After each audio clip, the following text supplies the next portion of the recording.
I was just thinking, because of this, where we are at this exact moment is determined by everything that led up to it. How obvious is that? The more you don't like your current circumstances, the more you typically work to change them. And so everything that has happened since we moved to Rogers City not too long ago has caused me to spend a lot of time down here. Let's just put it that way. But what made me think of that last night, I think about it often, but what really made me think about it was making a blank for a talisman.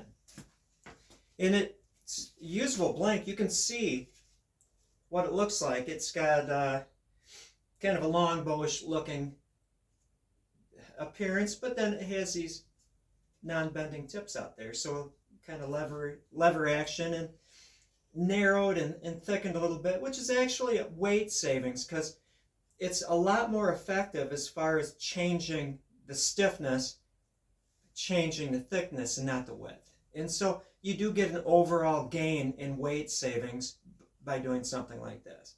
But I made a stupid mistake. This cannot be a usable bow unless you were aiming for like 25 pounds draw weight, which is usable in a way, but do you need this much wood for a 25-pound bow? I say not. I used to show you. I can also,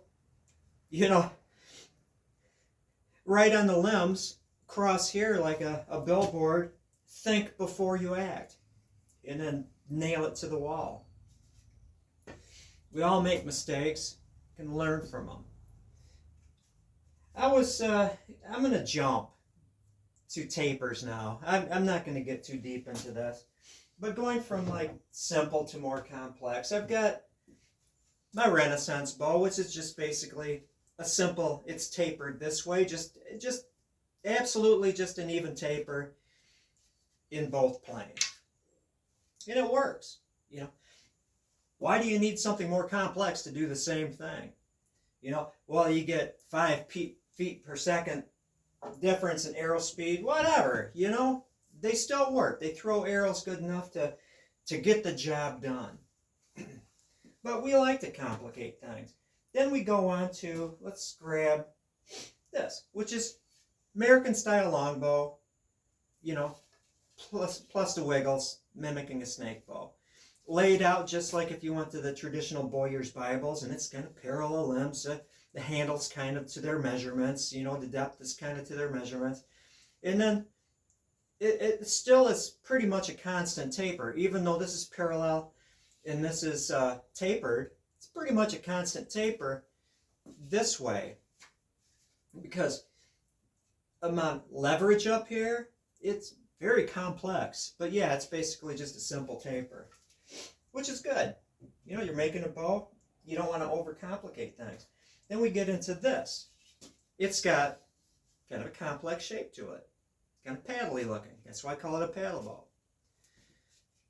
But the taper is not simple. Goes from the handle, which is the thickest part, it thins down. This is the thinnest part of the blade, and then it thickens up, and then there's a little flare at the end for looks. A little more complex. I'm going to go to where is it? This one. Is it? Yeah. The home guard. Even though it constricts here a little bit, again, changing the width isn't as effective in changing stiffness as the thickness. And so you don't even need to consider those little shoulders. Just give it a nice little taper. Now this one, of course, is mimicking the dimensions of an actual home guard. This is the same. Thickness is the same. It's just a matter of rounding to tiller it.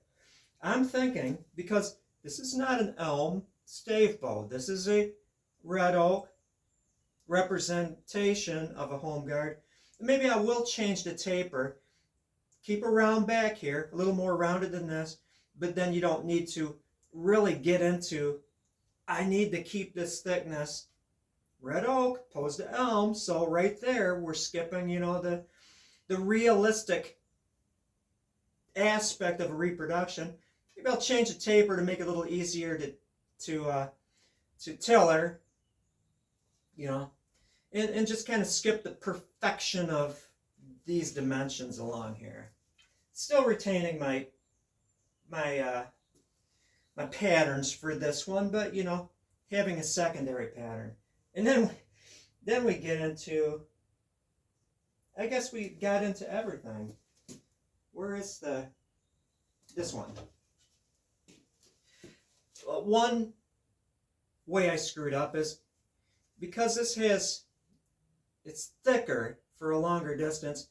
Instead of using an 8-inch riser block, I need to use a 10-inch riser block to get the thickness I need to have a rounded back and still, you know, have a good draw weight, have a controllable draw weight from 60 pounds down, you know, so it can be adjusted. The other one is like, oh, it's just stupid. You ever had the instance where you know that you removed too much wood, but you keep sanding, your mind is saying, stop, stop, but your body doesn't stop? It happens to all of us. It's like the curse of the guys. But yeah, tapers. From complex to simple, that do the same thing, because we want to have more complex. Because we want to have more complex. We want to have different shapes. We don't want to just go to something that works. The simplest bow that, you know, I make that will still serve a purpose. But we want to have this one or that one or the other thing, which is fine. You know, it's the differences that make the world go round in bows. Definitely. Well, that's all I have to say. That's it. I better get ready. Got stuff to do. Got places to be, people to talk to. You know, the whole 9 yards. And gonna start selling stuff probably Saturday evening. Hopefully have even a talisman that's not screwed up. Have a good one. Thank you for watching.